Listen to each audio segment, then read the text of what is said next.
Welcome to MC novel world, जहां कहानियां सिर्फ सुनी नहीं महसूस की जाती हैं। फायर। अगर तुम्हें पसंद है एक्शन, मिस्ट्री और इमोशन से भरी कहानियां। जंगलान ने अपनी भौहें सिकोड़ी। हालांकि वह यह मानना नहीं चाहता था, पर उसे लग रहा था कि वह जितना इससे इनकार करेगा, सच होने की संभावना उतनी ही अधिक होगी। यह चक्र आकाश ने नहीं बनाया होगा, है ना? और वह आदमी भी, क्या उसे भी आकाश ने ही उड़ाया था? भले ही आकाश अभी प्राण शुद्धि क्षेत्र के चौथे स्तर पर था, लेकिन जब से उसने मिश्रित चक्रों का अध्ययन शुरू किया था, उसके चक्र कौशल कम नहीं थे। किसी को उड़ाने के लिए एक चक्र बनाना उसके लिए मुश्किल नहीं होना चाहिए। सोच विचार के बाद जंगलान ने चक्र के निशान पूरी तरह मिटा दिए और फिर सोचा कि वह कब आकाश से मिलने जाएगा और इस मामले को यूं ही साफ कर लेगा। इस मामले में पक्षपात दिखाने का उसे जरा भी मनोवैज्ञानिक बोझ नहीं था। वह एक कुलीन परिवार में पैदा हुआ था और उसने बचपन से ही बहुत से बिगड़े हुए लड़कों को देखा था, इसलिए वह कनिष्क जैसे लोगों से घृणा करता था, जो अपने परिवार के नाम का सहारा लेकर दूसरों पर धौंस जमाते और अहंकार दिखाते थे। उसे लगता था कि वे न केवल अपने परिवार के संसाधनों को बर्बाद करते हैं, बल्कि उसकी प्रतिष्ठा भी धूमिल करते हैं। बस अफसोस इतना था कि चक्र की शक्ति पर्याप्त नहीं थी और कश्यप परिवार का वह लड़का मरा नहीं। आकाश, यह लड़का अभी भी अपने शिल्प में पूरी तरह माहिर नहीं है। जंगलान बुदबुदाया। खोपचा बाजार। खुशहाल बाग में वृद्ध श्रीमान फेंग दारा और बाकी लोगों का उपचार कर रहे थे।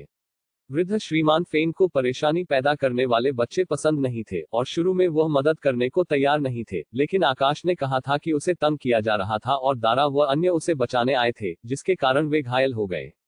बेशक कथित तौर पर जिस आकाश को तंग किया गया था, वह मामूली खरोचों के साथ खुशी से उछल कूद कर रहा था, जबकि उसे तंग करने वाले पहचान से परे उड़ चुके थे। यह हिस्सा वृद्ध श्रीमान फेंग को न बताना ही बेहतर था। आकाश को बचपन से बड़ा होते हुए देखकर वृद्ध श्रीमान फेंग का झुकाव आकाश की तरफ था, और जब आकाश ने यह कहा तो उनका रुख नर्म पड़ गया। उन्होंने उनके घावों पर लगाने के लिए कुछ हर्बल दवा तैयार की और रक्त संचार में मदद करने तथा रक्त के जमाव को हटाने के लिए कुछ गोलियां भी दी। दारा फुसफुसाया, आकाश, तुम बहुत पहुंचे हुए आदमी हो, तुमने वृद्ध श्रीमान फेंग को भी मना लिया। जब भी मैं लड़ने से घायल होता था तो मैं किसी भी कारण से उनके पास जाने की हिम्मत नहीं करता था, इस डर से कि वह मुझे ही डांटेंगे। आकाश ने कहा, दादा फेंग दयालु है। अगर तुम्हें सच में मदद की जरूरत होती तो वह तुम्हें जरूर ठीक करते। अगर वह मदद नहीं करते तो इसका मतलब है कि वह जानते हैं कि तुम्हें गंभीर चोट नहीं लगी है। दारा अनिश्चितता से सिर हिलाया, लेकिन आकाश के बिना वे कभी भी वृद्ध श्रीमान फेंग के पास जाने की हिम्मत नहीं करते। वृद्ध श्रीमान फेंग ने दारा और बाकी लोगों को देखने के बाद आकाश को भी देखा और पाया कि उसे भी केवल सतही चोटें आई हैं, जिससे अंततः उनका मन शांत हुआ। उन्होंने चेतावनी दी, तुम्हारा स्वास्थ्य जन्मजात कमजोर है। तुम्हें झगड़ों में नहीं पड़ना चाहिए। अगर यह अपरिहार्य है तो जल्द से जल्द भागने का तरीका सोचो। अपनी जान खतरे में मत डालो। आकाश ने लाचारी से कहा, दादा फेंग, मैं भागा तो था पर भाग नहीं पाया। वृद्ध श्रीमान फेंग ने भौहें चढ़ाई। सिद्धेश्वर पीठ नगर में ऐसा कौन इतना बेअक्ल है जो तुम्हारे जैसे बच्चे को भी तंग करे? आकाश हंसा, कोई गंभीर बात नहीं है, जो बीत गई सो बीत गई। यह देखकर कि आकाश इस बारे में बात नहीं करना चाहता, वृद्ध श्रीमान फेंग ने जोर नहीं दिया, बस सलाह दी। सिद्धेश्वर पीठ नगर में मेरा थोड़ा बहुत प्रभाव है। अगर कोई तुम्हें सच में तंग करे और तुम पलटकर वार न कर सको तो मुझे जरूर बताना। जी दादा फेंग, धन्यवाद। आकाश ने कृतज्ञता से कहा, अपनी गर्दन को छुआ और पाया कि वृद्ध श्रीमान फेंग द्वारा दी गई दवा लगाने के बाद वह ठंडी और बहुत कम दर्दनाक थी। इसलिए उसने विदा ली, देर हो रही है, मुझे घर जाना चाहिए। अगली बार मैं अपनी माँ द्वारा बनाई गई कुछ गेंदे की शराब आपके लिए लाऊंगा। वृद्ध श्रीमान फेंग ने हाथ हिलाया, जल्दी घर जाओ, अपनी माँ को चिंता मत कराओ। मास्टर चंदन की दुकान। वृद्ध श्रीमान फेंग और दारा को अलविदा कहने के बाद उनके दुख भरे चेहरों को देखकर आकाश ने पूछा, क्या तुम्हारी चोटें बहुत गंभीर हैं? चोटें गंभीर नहीं हैं, लेकिन हमारे निशान दिख रहे हैं और यह 1 या 2 दिन में ठीक नहीं होगा। हम इसे अपने मास्टर चंदन से नहीं छिपा सकते, दारा ने उदास होकर कहा। मास्टर चंदन? हाँ, मास्टर ने हमें बार बार चेतावनी दी है कि हम मुसीबत या लड़ाई न मोल लें। अगर कोई लड़ाई में घायल होता है तो हमें अपनी मरम्मत के लिए आध्यात्मिक पत्थर खर्च करने पड़ते हैं और दूसरे पक्ष को भी आध्यात्मिक पत्थर से मुआवजा देना पड़ता है। हाँ, इसलिए जब भी हम लड़ाई खत्म करते हैं, चाहे हम सही हो या नहीं, मास्टर हमें बिना किसी चूक के सजा देते हैं। कई शिष्यों ने एक दूसरे के बाद सहमति जताई। आकाश को कुछ अपराध बोध हुआ क्योंकि दारा और अन्य ने उसकी मदद करने के लिए कनिष्क के समूह के साथ लड़ाई की थी। अगर कनिष्क इतना आक्रामक न होता तो लड़ाई इतनी बढ़ नहीं पाती। आकाश ने कहा, कनिष्क ने दूसरों को तंग किया क्योंकि उसे लगा कि वह कर सकता है और तुम सब मेरी मदद कर रहे थे। मास्टर चंदन अनुचित नहीं है, वह शायद तुम्हें दोष नहीं देंगे। दारा ने सिर हिलाया लेकिन फिर भी थोड़ा चिंतित लग रहा था। अगर मास्टर चंदन फिर भी तुम्हें दोष देते हैं तो बस उन्हें बता देना कि जब भी चंदन रिफाइनरी को कोई चक्र बनवाने की जरूरत हो मैं मदद कर सकता हूं, बशर्ते वह ज्यादा मुश्किल न हो। सच में? दारा की आंखें चमक उठी। किसी से चक्र बनवाने में बहुत सारे आध्यात्मिक पत्थर लगते थे और हर बार यह उनके मास्टर को बहुत कष्ट देता था। अगर आकाश अब से मदद कर सके तो मास्टर निश्चित रूप से खुश होंगे। बस दारा हिचकिचाया, क्या इसमें तुम्हारा कोई नुकसान नहीं होगा? मेरे पिताजी हमेशा मुझसे कहते हैं कि पड़ोसियों और दोस्तों को एक दूसरे का ख्याल रखना चाहिए। तुमने मेरी मदद की है तो मैं तुम्हारी मदद करूं, इसमें नुकसान क्या है? आकाश ने बात करते हुए अपनी छाती थपथपाई। रविशंकर रवि बाबू जानते थे कि जब आकाश दूसरों के लिए चक्र बनाता था तो वह बहुत खुश होता था। वह अक्सर आकाश को यही बताते थे और यह भी कि जब भी संभव हो हाथ बढ़ाना चाहिए। निचले स्तर के अकेले साधना करने वालों का जीवन कठोर होता है, वे एक दूसरे का ध्यान रखकर ही चलते हैं।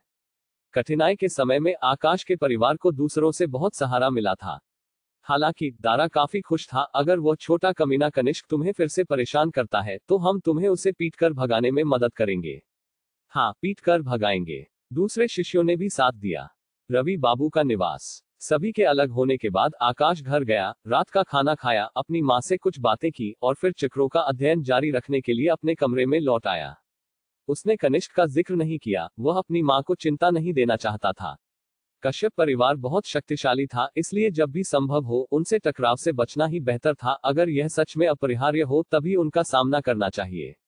सौभाग्य से कश्यप परिवार को नहीं पता था कि यह उसी ने एक चक्र का उपयोग करके कनिष्क को घायल किया था। वे शायद जल्द ही आकाश को परेशान नहीं करेंगे।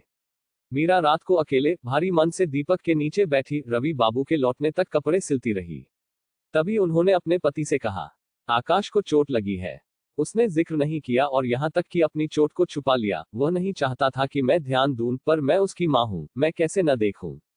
रवि बाबू ने अपनी पत्नी को सांत्वना दी, आकाश एक लड़का है और लड़के के लिए जिम्मेदारियां उठाना सही है।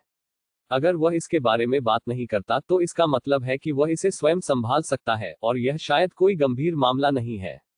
तुम्हें उससे सवाल नहीं पूछना चाहिए। मीरा ने सिर हिलाया, लेकिन मैं अभी भी थोड़ी चिंतित हूं। आकाश आमतौर पर संस्कारी है, उसे किसी भी संघर्ष में नहीं पड़ना चाहिए था। मैं कल पूछताछ करूंगा कि वास्तव में क्या हुआ था। चिंता मत करो, भले ही कुछ हुआ हो, मैं हूं ना। रवि बाबू का लहजा कोमल था, अपनी पत्नी को सांत्वना दे रहा था, लेकिन उनकी आंखों में तीखेपन का निशान चमक गया। चंदन रिफाइनरी। इस बीच रिफाइनरी में दारा और उसके समूह को मास्टर चंदन सजा दे रहे थे। वे हॉल के सामने घुटने टेके हुए थे। मास्टर चंदन के हाथ में एक छड़ी थी, उनका चेहरा पानी जैसा स्थिर था। वाह वाह, तुम अब साहसी हो गए हो। तुम्हारे पंख इतने मजबूत हो गए हैं कि तुम दूसरों से लड़ने लगे हो, यहाँ तक कि धर्म सभा के अधिकारियों को भी परेशान कर दिया।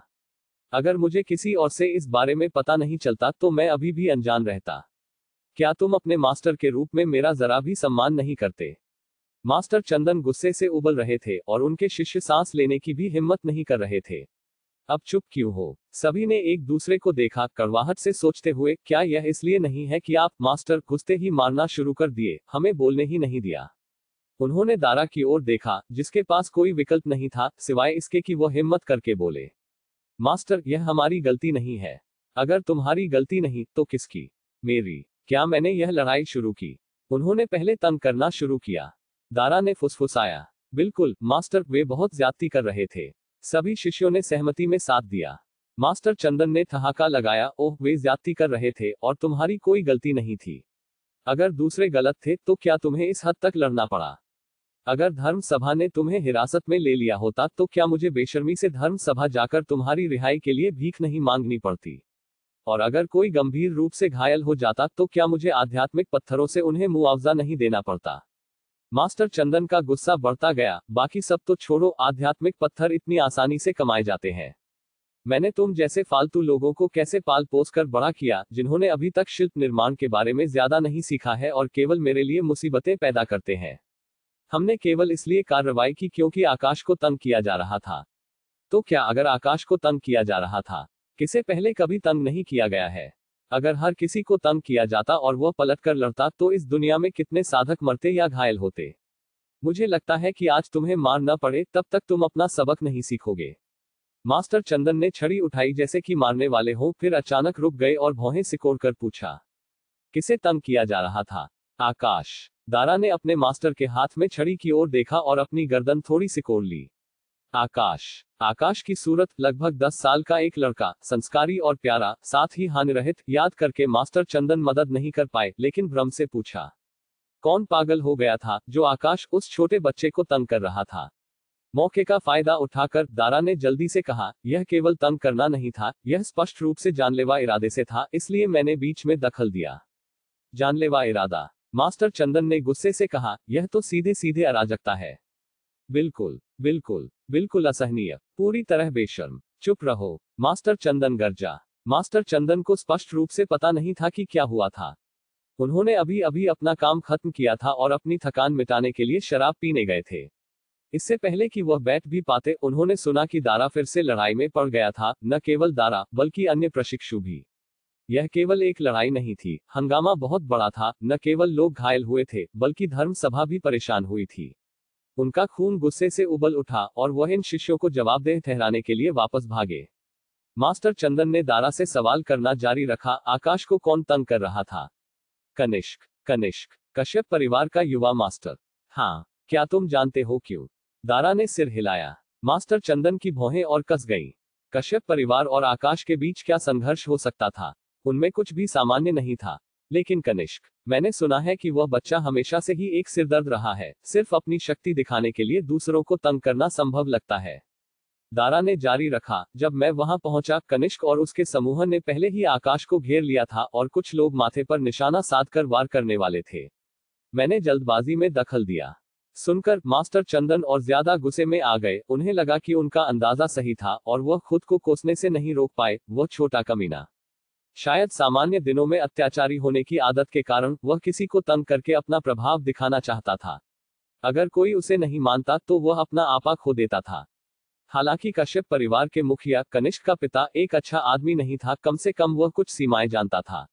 उसके जैसा बेटा कैसे हो सकता है? क्या यह सच में एक अवैध संतान हो सकता है? मास्टर चंदन भी सोचने लगे। दारा, यह देखकर कि उसके मास्टर अब गुस्से में नहीं थे, चुपचाप पूछा, मास्टर, क्या आप अभी भी हमें मारेंगे? मास्टर चंदन ने उसे घूर कर देखा, क्या जब तक तुम्हें मार न पड़े तब तक तुम्हें आराम नहीं मिलता? दारा ने बार बार सिर हिलाया, नहीं नहीं नहीं। मास्टर चंदन ने छड़ी को फेंक दिया, लेकिन फिर भी कहा, तुमने किसी की मदद की, यह अच्छी बात है, लेकिन केवल मदद करने के कारण इस स्थिति में पहुंचना असंभव है। तुम सब लड़ाई में बह गए होगे और फिर बिना सोचे समझे अपना आपा खो दिया होगा। मास्टर चंदन इन शिष्यों को बहुत अच्छी तरह जानते थे। अगर वे सच में किसी को बचाना चाहते तो वे बस बचाकर निकल जाते। जरूर कोई संघर्ष हुआ होगा। वे सभी जवान थे और बदले की भावना थी। एक बार शुरू करने के बाद वे पीछे नहीं हट पाए होंगे। सौभाग्य से कोई भी शिष्य गंभीर रूप से घायल या मारा नहीं गया था, वरना केवल चोटों के इलाज के लिए लगने वाली गोलियों की कीमत ही आध्यात्मिक पत्थरों की एक बड़ी राशि होती, जो एक सामान्य साधक के परिवार के लिए एक महत्वपूर्ण बोझ होता। एक बार जब कोई साधक कर्ज में डूब जाता है तो यह ऐसा होता है जैसे उस पर लोहे का वजन पड़ गया हो, जिससे हर सांस थका देने वाली लगती है। युवा लोगों का उत्साही होना अच्छा है, लेकिन उनकी पृष्ठभूमि और पारिवारिक परिस्थितियां इस तरह के मिजाज को सहारा नहीं दे सकती। मास्टर चंदन ने आह भरी, लेकिन फिर भी सही और गलत को अभी भी गड़बड़ाया नहीं जा सकता था। अपने सामने बच्चों के समूह को देखकर मास्टर चंदन को चिंता और राहत दोनों महसूस हुई। घटना के कारण थे, इसलिए मैं इसमें ज्यादा नहीं जाऊंगा। दूसरों की मदद करना सही है, लेकिन जब तुम कर सको तो नुकसान से बचो और हमेशा बिना सोचे समझे काम मत करो। अपने माता पिता को चिंता मत कराओ। आज तुम्हें मार नहीं पड़ेगी। यहाँ 2 घंटे घुटने टेको, अपने कर्मों पर विचार करो और फिर तुम जा सकते हो। दारा और अन्य ने राहत की सांस ली। 2 घंटे घुटने टेकना कुछ भी नहीं था, जब तक उन्हें मारा न जाए। इसके अलावा ऐसा लगा कि मास्टर उनसे वास्तव में नाराज नहीं थे और उन्हें विश्वास था कि उन्होंने गलत नहीं किया है, बस उन्हें प्रतीकात्मक रूप से सजा दे रहे थे। इस एहसास के साथ सभी को बहुत अधिक आरामदायक महसूस हुआ और घुटने टेकते हुए भी वे सीधे बैठे। तभी दारा को कुछ याद आया और उसने मास्टर चंदन से कहा, मास्टर, आकाश ने कहा कि चूंकि हमने उसकी मदद की है, अगर हमें कभी कोई चक्र बनवाने की जरूरत हो तो हम उसे ढूंढ सकते हैं। जब तक वे ज्यादा मुश्किल नहीं है, वह उन्हें संभाल लेगा। ओह, मास्टर चंदन हाथ पीछे बांधे दूर चलने लगे, फिर कुछ कदमों के बाद वापस मुड़े और पूछा, तुमने क्या कहा? दारा ने अपने मास्टर में कुछ असामान्य महसूस किया और कहा, आकाश ने कहा। दारा ने आकाश ने उनसे जो कहा था उसे दोहराया। क्या आकाश ने सच में यह कहा? मास्टर चंदन ने पूछा। दारा ने सिर हिलाया और शिष्यों ने जोड़ा, उसने यही कहा। कई बार अपने मन को शांत करने के बाद मास्टर चंदन खुद को अपने हाथ एक दूसरे से रगड़ने से नहीं रोक पाए। एक पल के लिए विचार किया और हिचकिचाते हुए कहा, अगर हमने उसकी मदद की और वह चक्र बनाने में हमारी मदद करता है तो इसे उसका फायदा उठाना नहीं माना जाना चाहिए, है ना? एक पल सोचने के बाद दारा ने जवाब दिया, आकाश ने कहा कि यह अकेले साधकों के बीच आपसी मदद है, फायदा उठाना नहीं। सही कहा। मास्टर चंदन अब अपनी हंसी को रोक नहीं पाए, लेकिन फिर यह याद करते हुए कि वह अपने शिष्यों के सामने है, उन्होंने एक सीधा चेहरा रखने की कोशिश की, हालांकि वह अपनी मुस्कान को पूरी तरह दबा नहीं पाए। अब जबकि रिफाइनरी में चक्रों का ख्याल रखने वाला कोई था, भले ही केवल चक्र गुरु की फीस की बचत हो, यह एक महत्वपूर्ण खर्च था। बचाए गए आध्यात्मिक पत्थर रिफाइनरी में जरूरी मरम्मत, खरीदारी, शिल्प निर्माण के लिए बेहतर गुणवत्ता वाली धातु, और उनके शिष्यों को हर भोजन में कुछ और कटोरी चावल मिल सकते थे। मास्टर चंदन को लगा जैसे उनके कंधों से वजन उतर गया हो और उन्हें अधिक ऊर्जावान महसूस हुआ। कितने अच्छे बच्चे! मास्टर चंदन उत्साह में अपने शिष्यों की ओर मुड़े और कहा, आकाश भले ही छोटा है, लेकिन वह प्रतिभाशाली और मेहनती है। चक्र बनाने में हमारी मदद करके हम ही फायदे में हैं।